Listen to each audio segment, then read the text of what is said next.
cheese tortellini. It's what's for dinner tonight.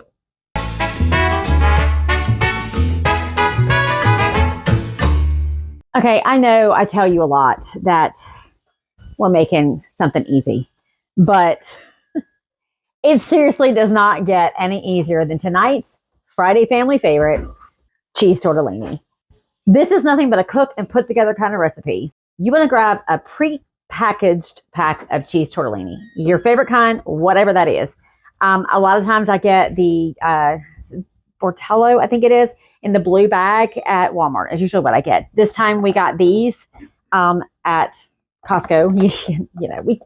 I just recently made a Costco run. Can you tell? But this comes in two, and just let me say, I cooked both of them. It makes a lot, and it is very filling. But for some reason, with this particular dinner, they will stuff themselves sick. Seriously, it's just that easy, and it's that good.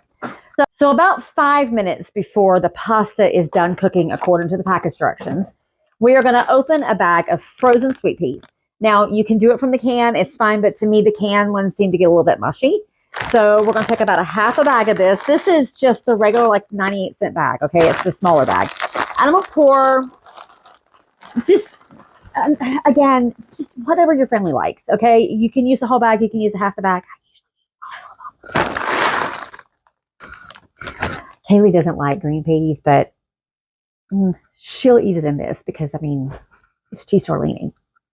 Now, the reason I say about 5 minutes before it's done cooking is when you put these frozen peas in there, this is going to stop the cooking. And you're going to need to get it started back up again. But you don't want the peas to cook as long as the tortellini cooks. So one more thing you need to stick in there before you put it. Well, typically I would not have taken this off the stove. I would just do it on the stove all at one time. But the next thing that goes in here is ham. Seriously, do I cook anything without ham? We love ham around here, right? Okay, so I usually get a ham steak. Sometimes I'll get the pre-diced ham, but grab this. It's a lot cheaper. This is the ham steak from Walmart. It's pre-cooked, ready to go. I just take it out. I dice it up. I usually make pretty big chunks because I want it to be roughly the same size as the tortellini, okay? This is already cooked. So all we're doing is putting this all in there to kind of heat up together. I'm going to get all that stirred up there. I'm going to put this back on the stove and let it finish cooking for about 5 more minutes. All right, here we are. The pasta is all done. I've drained it all, and it's ready for the last step, which is a jar of Alfredo sauce. Now, could I make my own Alfredo sauce? Of course I could. Could you? Sure, if that's what you want to do. But I'm about being easy. I'm sorry, but making my own Alfredo sauce would make this take a lot longer. I usually use the Walmart brand, but they didn't have it today. So we're just going to go with a jar of the Ragu Alfredo. And guys, really, 1 jar is plenty for even two bags or whatever of the tortillas, the tortellini. Now, what I usually do is I'll take some of that tortellini and I'll put it right on down in that jar because it's still hot.